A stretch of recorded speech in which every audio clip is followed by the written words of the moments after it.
In the El Chapo trial, Vicente Zambada, the son of El Chapo's partner, Ismael Zambada, took the stand. Vicente was set to be the heir to the Sinaloa cartel before his arrest and extradition.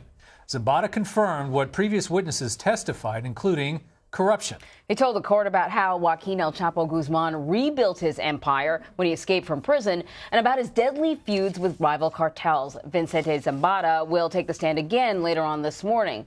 So joining us now is criminal defense lawyer and former prosecutor Vinu Varghese to bring us up to speed. So, hey, Vinu, the jury heard a lot of stuff. Tell us what happened yesterday. Give us a sense of what the highlights of the testimony.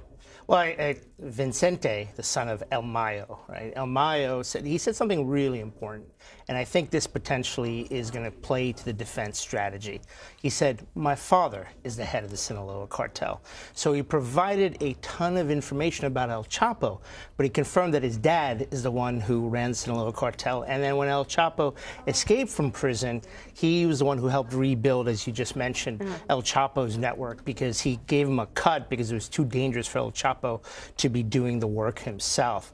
I mean, the level of detail he provided was, in essence, I mean, it was staggering. The amount of corruption, $1 million a month paid to Mexican officials to help them keep the rails and everything going and all this stuff, including $50,000 to a national security chief. And they also had on the payroll a member of former President Vicente Fox, the man who said we wouldn't effing pay for this wall, right? You know, to Trump. They had a member of his team on payroll as well. It's what Vicente testified to. Now, he provided some great details about El Chapo's escape, particularly that El Chapo was taken out. He confirmed that El Chapo was taken when he escaped prison the first time, that he was taken out in a laundry cart by a guard. Right. Oh my Talk about a prison airing out its dirty laundry, right? Very good, very so, good. you know, that's how, and he talked about how El Chapo was worried that he would get caught. But the most interesting thing is was kind of been glossed over in some of the newspapers about his testimony, what he's potentially getting in return. Because he testified against his own father, too, in this. Correct. I mean, his father's on the run, right? But this is very unusual. He said, obviously, all people that cooperate and flip and snitch or whatever you want to call it are hoping for a reduced sentence.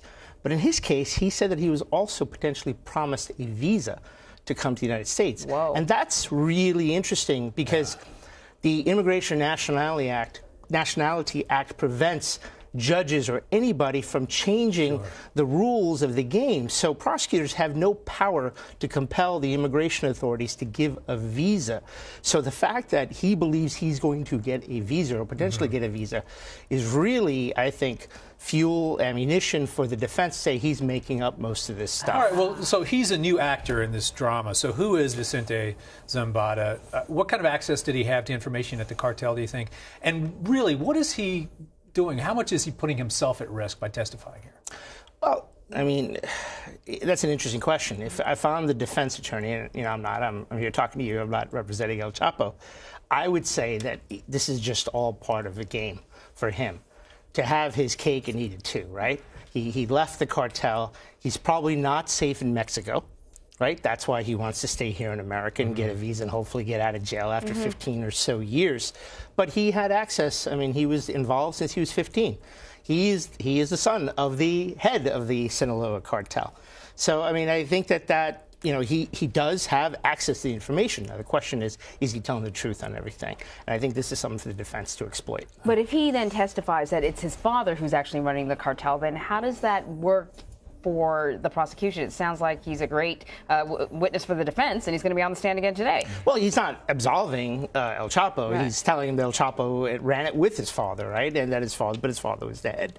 So, you know, the defense's argument from the beginning is that this is a show trial, that this is all about Mexican corruption. The judge, you know, as you heard, disallowed any further testimony about Fast and Furious. Yeah. I think this is going to create an appellate issue for El Chapo, because stuff brought out, and I'm going to argue, the defense is going to argue, or they will have argued, that this opened the door to all that testimony to show about American corruption here as well in this trial. So there's a lot of interesting things. So this case, even if El Chapo goes down, it may be far from over. Hey, you may not know this, but throughout our conversations, we've talked a lot about corruption in Mexico, people getting paid off. Do we know anything about what's happened to any of those officials?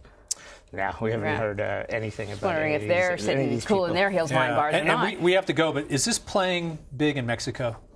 No, I mean, I haven't really followed it, No. so I can't answer that, but I imagine it is. Because I can tell you in the Mexican somewhat of a folk hero. Sure, but in the Mexican community here, they've talked about how everyone's riveted. So, so it can't be that, I imagine it would be that different in Mexico. Yeah, very interesting, Vinu. Thank you. Pleasure.